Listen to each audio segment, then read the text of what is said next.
Nakauwi na nga si George sa bahay ng mga Palacios. Agad ay parang malungkot siya sa pagkatala ng kanyang baby. Nag-isip-isip siya. Sinabi niya na worth it pa ba na bumalik siya sa bahay na iyon? Wala na ang baby. Tingin niya ay wala na siyang halaga sa bahay na iyon. Kino-comfort nga siya ng kanyang inang si Ruth. Sinabi nito na huwag mag-isip ng kung ano-ano.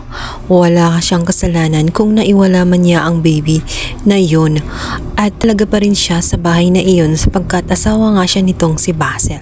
Dito naman ay biglang sisingit itong si Vivian na may pagka-ipokrita at sasabihin niya nito sa tingin niya ay may punto itong si George, wala ng dahilan at wala ng saysay upang manatili pa siya sa bahay na iyon.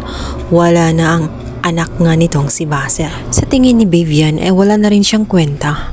Hindi na niya mabibigyan pa ng apo itong si Galvan. Kaya't ano ba ang saysay na manatili pa siya sa bahay na iyon? Galit si Ruth. Sinabi niya napaka-insensitive nga nitong si Vivian sapagkat kauwi nga lang at kamamatay lang ng kanyang anak ay ganun pa ang kanyang sinasabi. Hindi ito nakakatulong kundi mas lalong nakakasama ng damdamin. Sa kabilang banda, malalaman naman ng mga Castillo na umuwi na nga itong si George kung kaya't sasabihin nito ni Jericho. Dito naman ay pupuntahan nga nitong si Sam. Magbabaka sakali siya na hindi na mabigat ang pakiramdam nga nitong si George.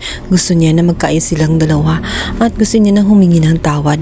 Subalit hindi na nga mangyayari yun. Ngunit desperado nga itong si Sam. Sinabi niya kay George na gagawin niya ang lahat-lahat.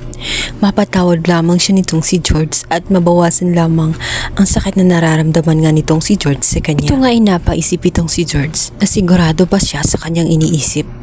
At magugulat nga itong si Sam sa kanyang sasabihin na kung gusto umano niya na mapatawad siya ay walang ibang solusyon kundi pagkapanganak nga niya ay ibigay sa kanya ang naturang baby nga nitong si Sam bilang kabayaran sa pagkawala ng kanyang anak.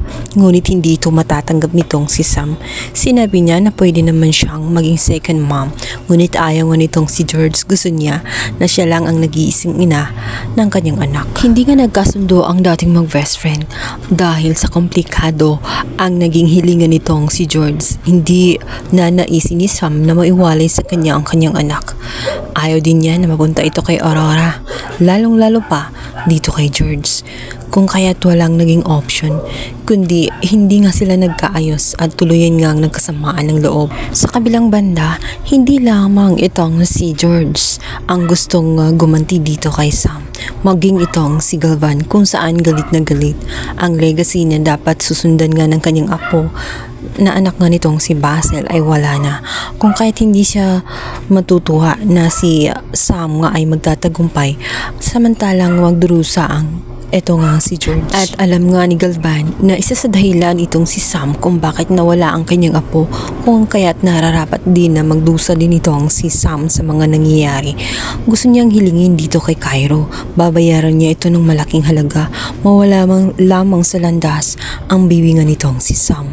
Ngunit nagdalawang isip nga itong si Cairo sapagkat hindi niya magagawa ang pumatay ng tao.